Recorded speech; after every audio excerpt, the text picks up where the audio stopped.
I'm Sam. Hi, I'm Ketty. And we are the Lotus in Life.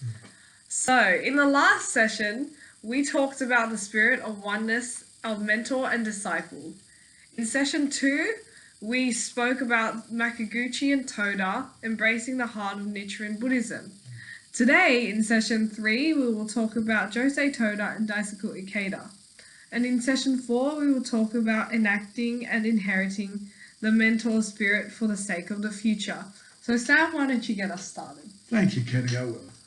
Okay, so it starts off as Daisaku Ikeda saying that Mr. Toda and I shared a deep spiritual bond. Now, even after he has gone, he is still with me and always will be in the next and all future lifetimes. This is how profound the Buddhist principle of mentor and disciple is. The victories of the disciple are the victories of the mentor.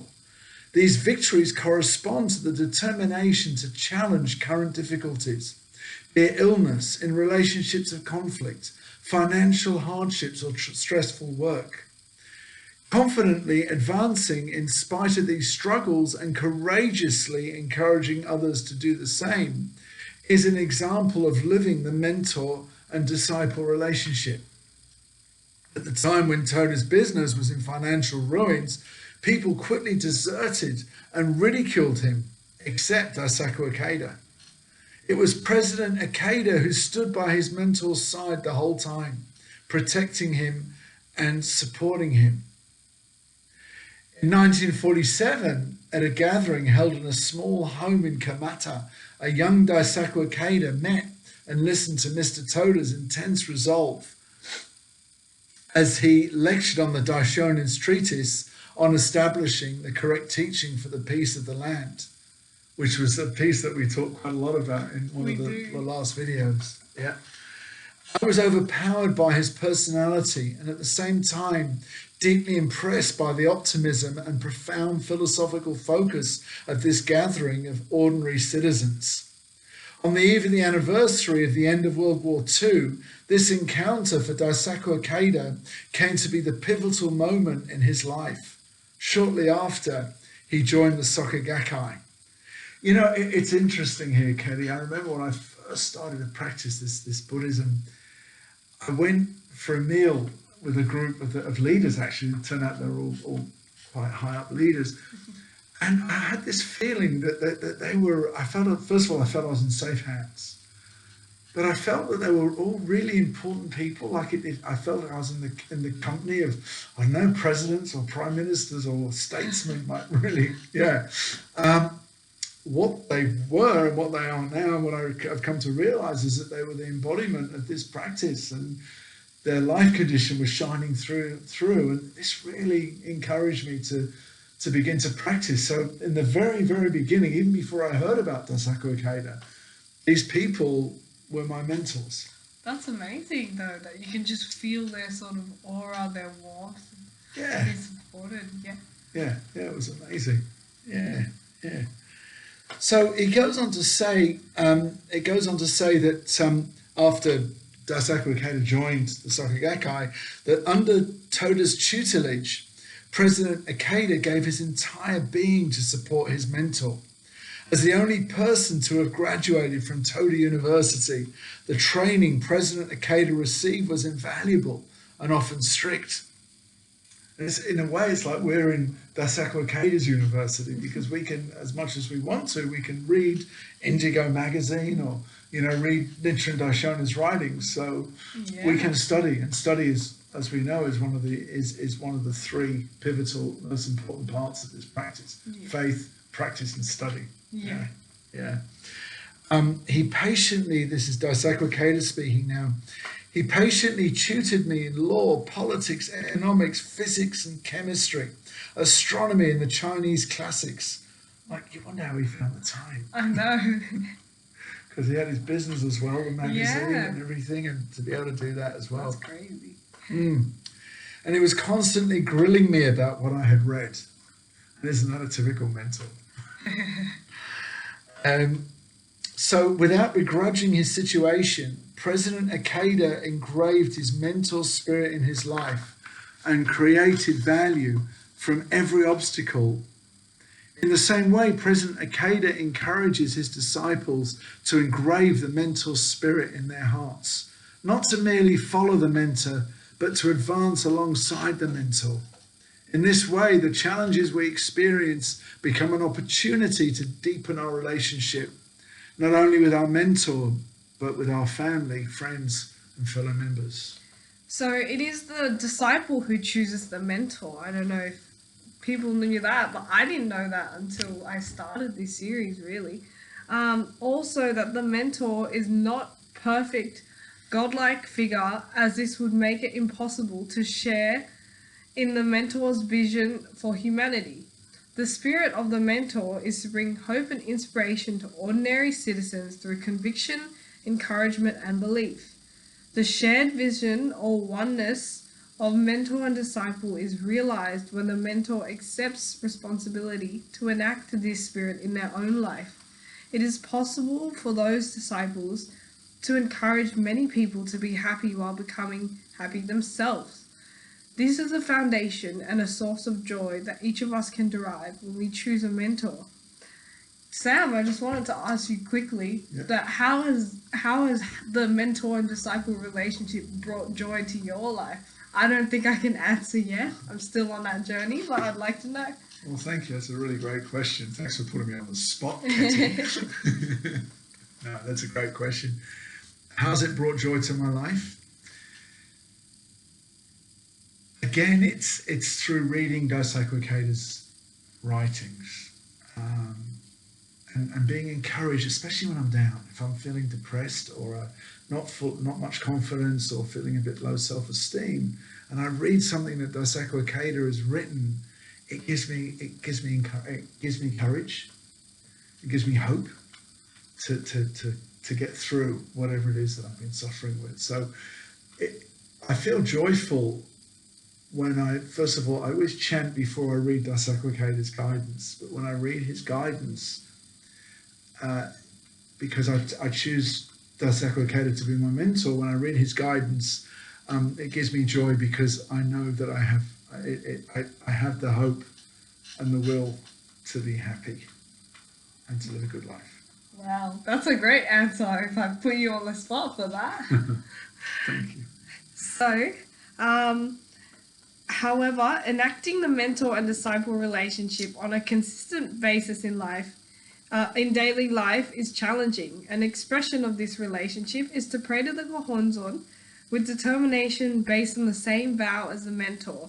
That is, for the realization of Kozen Rufu, which we talked about in our past videos. Yes. Prayer centered on the oneness of mentor and disciple relationship opens our heart to appreciate the struggles we go through, while at the same time enabling us to see the potential in others.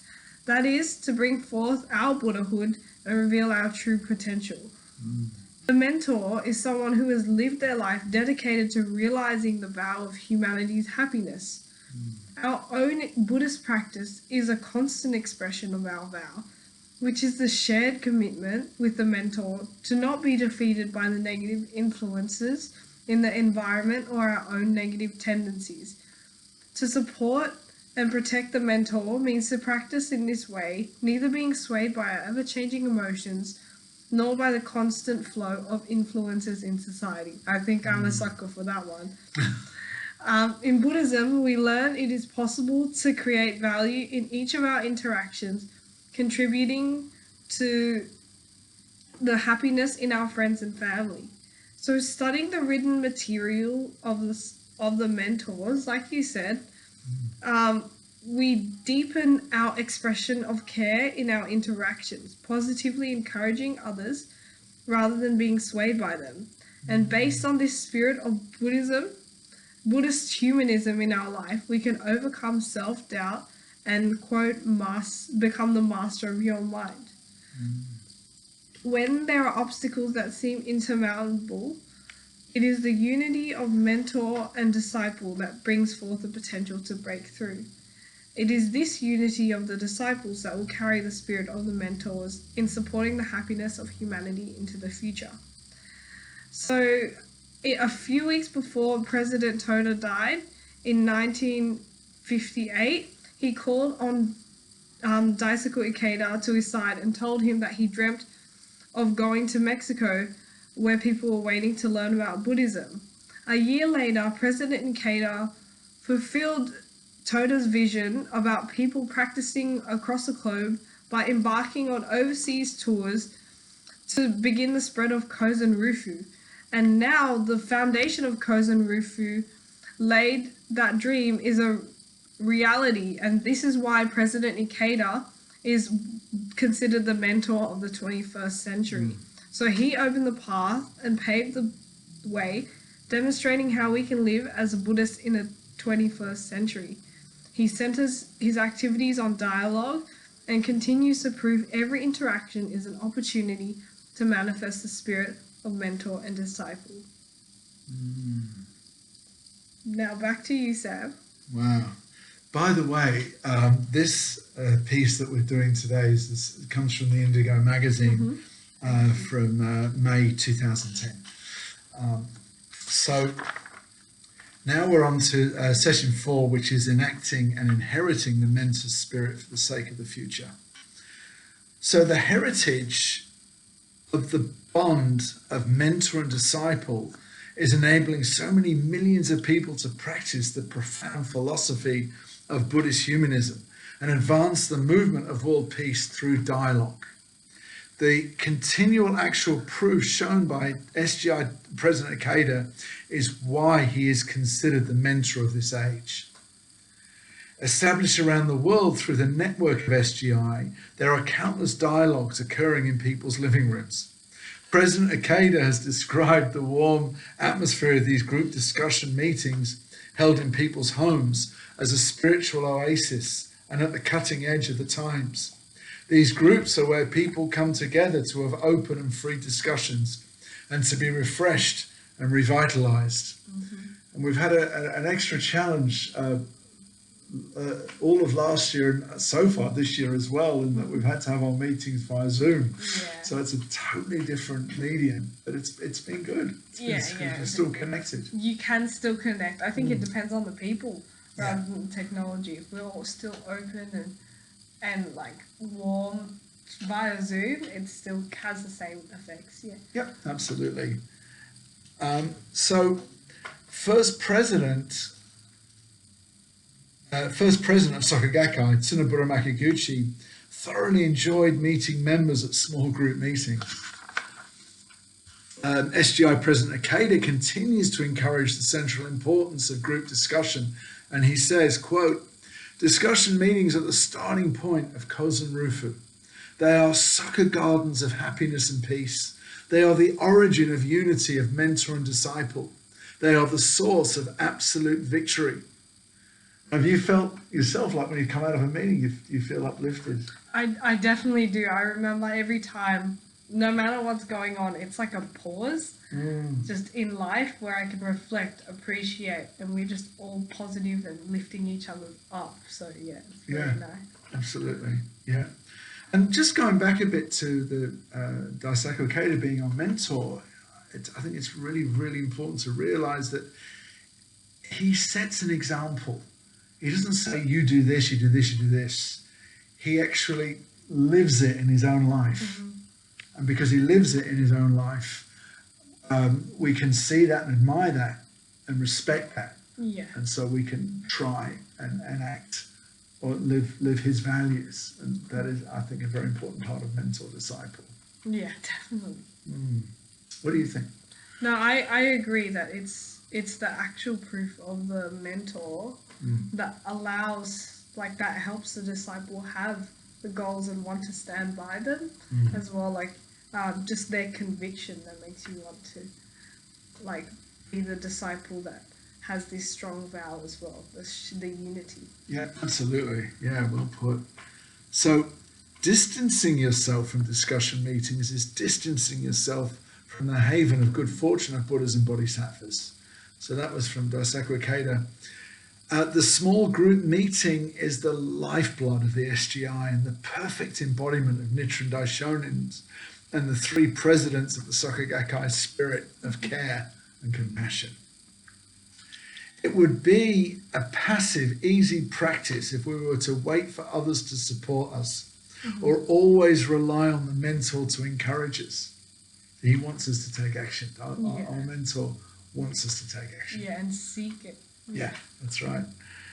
Especially when we have our own struggles. How is it possible to support others? I'm struggling myself. That's a common one, isn't it? Mm-hmm. Yeah. How's it possible to support others when you're struggling yourself? Well, it goes on to say, in Buddhism, it is precisely because we are struggling that we can support and encourage others. Going through a struggle and challenging to overcome it, we can better understand and care for another person who is going through difficulties. And that is having empathy for someone. Our hardships then become a source of joy as we deepen our life experience, gain confidence based on proof, and share our experience with others. Our struggles take on new purpose and meaning in our life. When our heart and sense of purpose change, everything changes. As we work for the happiness and welfare of others, we enter a path in which our lives come to shine with the greatest brilliance. Again, by President Ikeda. So we need the desire and determination to open our heart of compassion to support our friends and family, together with the commitment to dialogue. The gratitude for the foundation laid by the mentors of the discussion group movement is paramount. The appreciation of this generation of disciples, expressed in the continuation of a vibrant group discussion movement, will ensure the legacy of the mentor is celebrated well into the future. This is possible when each individual embraces the mentor's wish as their own, sharing the same commitment to protect and support humanity by enacting this proven methodology of creating peace. To support others in this way, dedicating one's life to raise capable people who can further care, inspire, and encourage other people is the meaning of standing up as a disciple. And the transformation of each person's experiences into value for the sake of revealing the law of Nam-myoho Renge Kyo, which Mr. Toda termed as human revolution, is the greatest cause towards our own happiness. This inner motivated desire to transform our lives for the sake of others is the exact same spirit lived and expressed by Nichiren Daishonin, and further exemplified by the behavior of all three presidents of the Soka Gakkai. President Ikeda encourages us that the most valuable way to help other people grow is to consistently encourage and nurture them, especially the youth who will shoulder the future. The three presidents of the Soka Gakkai can be credited with creating a community inspired by the spirit of Buddhist humanism. Not reliant on hierarchy or authority, it is the first time in the world that a unified community of practitioners has been formed, founded on small group dialogues and the happiness of each individual. There is no qualification that is required to encourage another person. With our hearts, we harmonize with others, and that is all which is required to support another person. Crucially, it is through the unity of President Ikeda's disciple that generations to come will have the opportunity to connect with President Ikeda. That is to say, uniting together with the same vision as President Ikeda is the mentor for future generations. In this way, the historical achievement of a global community of practitioners striving for Kozen Rufu will survive beyond the mentor's lifetime, and future generations will benefit from a profoundly humanistic philosophy. Wow. It's great, isn't it? Yeah, what a great article.